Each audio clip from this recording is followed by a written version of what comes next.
They remember her as cruel.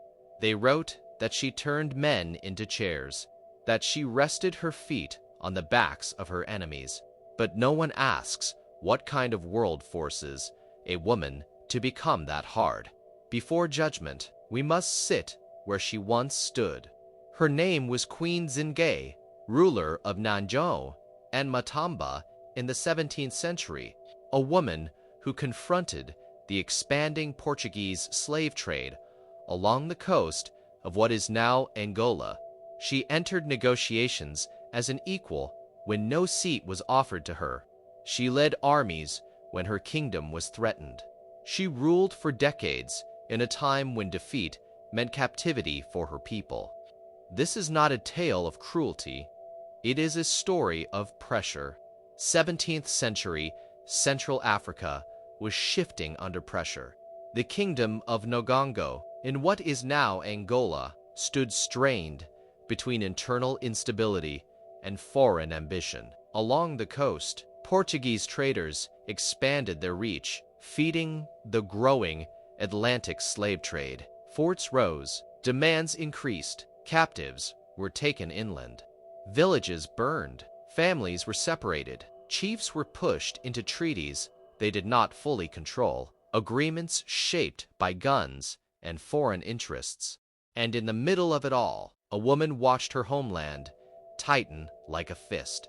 Nzinga was born into royalty, the daughter of Ngola Kiloanji. She grew up in a court already negotiating with Portuguese envoys, already feeling the pressure of trade that was turning into domination. When her brother, Angola Mbandi, took the throne, the kingdom was weakened by war and distrust. Rival factions formed, authority fractured, accusations of betrayal moved through the court, executions followed, fear settled into leadership, external forces tightened their grip while internal divisions deepened.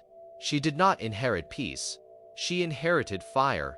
In 1622, Nzinga traveled to Luanda to negotiate directly with the Portuguese authorities. The governor at the time was João Correia de Sousa. The future of Ndongo depended on that meeting. She entered the hall as a diplomat, not as a captive. The governor was seated. There was only one chair prepared. None was offered to her. Protocol in that room was not accidental. Rank was displayed in posture. To sit on the floor would have signaled submission before negotiations even began. It was not furniture, it was a message. According to contemporary accounts, Nzinga responded immediately. She instructed one of her attendants to kneel, and she Saturday upon the attendant's back so that she faced the governor at equal height. In that moment, she chose humiliation for one man rather than humiliation for her nation. The gesture was deliberate. It was not chaos. It was not impulse. It was a calculated assertion of political equality. She would not speak from below. She would not negotiate as lesser. When dignity is denied, sometimes resistance looks harsh. Some Portuguese chroniclers, writing from Luanda and other coastal posts, described Nzinga as savage. Certain accounts claimed she used her enemies physically as footrests or furniture, exaggerating her strength and authority. But these accounts came from the very forces she resisted. They were not neutral records. They were shaped by fear and by the interests of a colonial power seeking to justify conquest. Colonial propaganda often portrayed strong African rulers as monstrous, especially women who refused to submit. Nzinga's determination and refusal to bow threatened both the Portuguese and prevailing gender expectations. It is easier to call a woman cruel than to admit she would not bow. Nzinga was not defined by legend alone. She was a strategist, a leader, and a survivor. She reorganized her armies, implementing military reforms to strengthen Ndongo's defenses. She led guerrilla campaigns against Portuguese forces, using knowledge of the land to her advantage. At times, she forged alliances with the Dutch to counterbalance Portuguese expansion. She also engaged in religious diplomacy, accepting baptism as Ana de Sousa to gain political leverage while maintaining her authority. Every decision she made was calculated, not for comfort, for continuation. While others saw brutality, she saw survival. Imagine carrying a kingdom on your shoulders while enemies circle from every direction, knowing that every mistake could cost thousands of lives. Nzinga's reign was not only a story of victories and strategy, it was a story of constant pressure, of decisions made in the shadow of danger. From the moment she assumed leadership, her life was surrounded by warfare. Battles were waged across rivers and forests, and every victory was hard-fought, often at great cost.